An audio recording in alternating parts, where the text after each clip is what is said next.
with me if you want to live.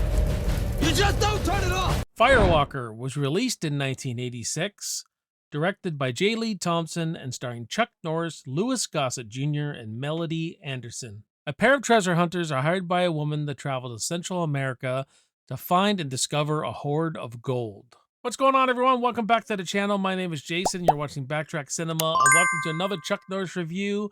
This time we're doing Firewalker from 1986. This is a film I watched countless times when I was a kid. This was on all the time. After I saw Temple of Doom, Indiana Jones and Temple of Doom, I was a big fan of adventure. That's one of my favorite adventure movies of all time. And then, being a kid from the 80s, of course, I dived into canon films. I would watch King Solomon's Mind. Alan Quarterman in Lost City of Gold is another one I watched countless times. Honestly, I can't believe I got this much entertainment out of it after rewatching this. There's still some fun to be had in this movie. Don't get me wrong. There's still a lot of fun here. I feel like okay, let's see if we can get Chuck Norris to be more funny, a little bit more comedic. And he's serviceable enough in that. And he bounces off Louis Gossett Jr. really well.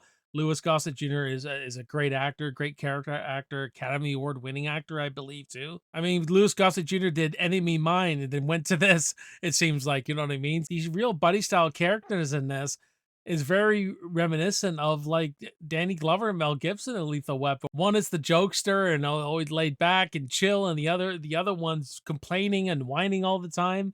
And this was before Lethal Weapon. I'm not saying this is even close to Lethal Weapon. I'm just saying you could see the little template there, the little stereotypes of these two guys, you know what I mean? But I think Firewalker, there is some fun to be had there. We can rip any canon film apart with its story and its plot and all that kind of stuff and the pacing and all that. But, there is some fun to be had here. Our story's real simple here, guys. We get this woman, played by Melody Anderson, who hires, these two treasure hunters, Max Donican and Leo Porter, to find a hoard of treasure in Central America somewhere. The plot lines are similar to like Romancing the Stone, Jewel of the Nile, and it's your dollar store version basically of Indiana Jones and the Temple of Doom. It's art direction, production design.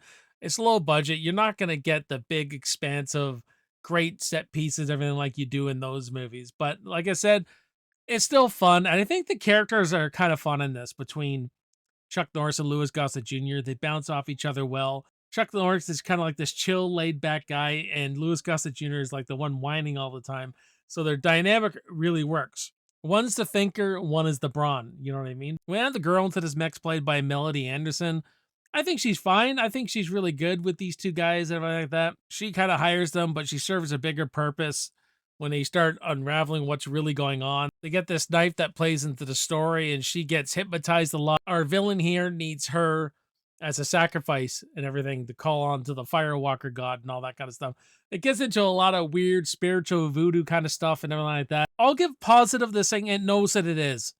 It just wanted to have an adventure film, have some fun, for about, I don't know, was an hour and 45 minutes this movie is. It knows exactly what it is. There's not a lot of conflicting tones. It's this 80s cheesy adventure comedy film. I find at times Chuck Norris is funny, but other times I find it strange. So I don't find his comedic timing works 100%, but I think for overall, he did a decent serviceable job in this. And we get a wildly entertaining bar fight scene that I absolutely love.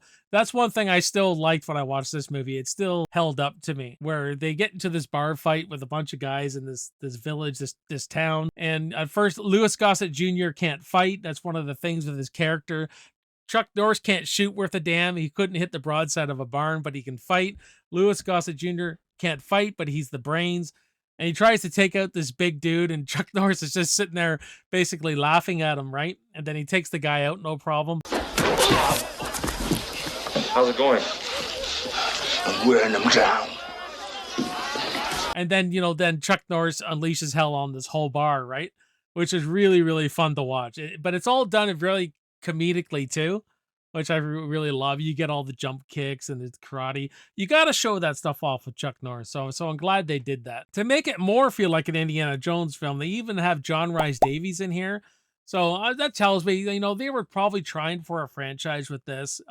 It just did not make enough money. $8 million budget with a $12 million return. Not a whole lot there. So I don't think they, and I think canon was coming to the end here. After 1986, they really started declining. And eventually, they sold it and went bankrupt, I believe. But one guy I always love to see, and that's my boy, Sonny Landham. He's got an intimidating presence. There's one person to take on Chuck Norris. It's Sonny Landham. And he's handing it to Chuck Norris at one part in this movie. And he has that great cackle, that great laugh that admittedly, I would have to think this movie kind of got his eyes on him. So he got the role in Predator as Billy. Because his laugh is something kind of essential to the plot in that movie, right? And I love him in this. I love him in The Lockup. I love him in Predator. I love him in this. So he is he's your main villain here, and he's a great character in this movie. So I just love this guy in this movie. Problem with the movie really is it's just cheesy and cheap. You know what I mean?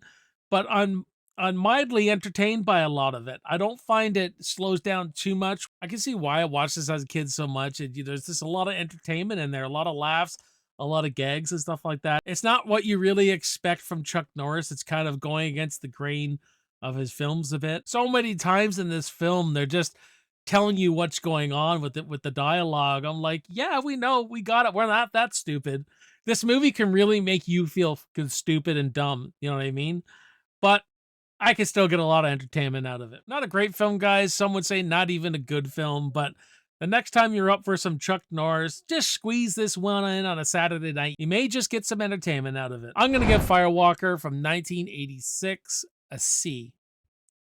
What about you guys? Do you like Firewalker? Have you seen it? Have you not seen it? Let me know in the comments below. We'll have a good discussion about Firewalker and Chuck Norris. So this has been a lot of fun, guys. I thank you for watching. There's your next video to watch on the channel. Go down the rabbit holes, I always say. My name is Jason. You're watching Backtrack Cinema.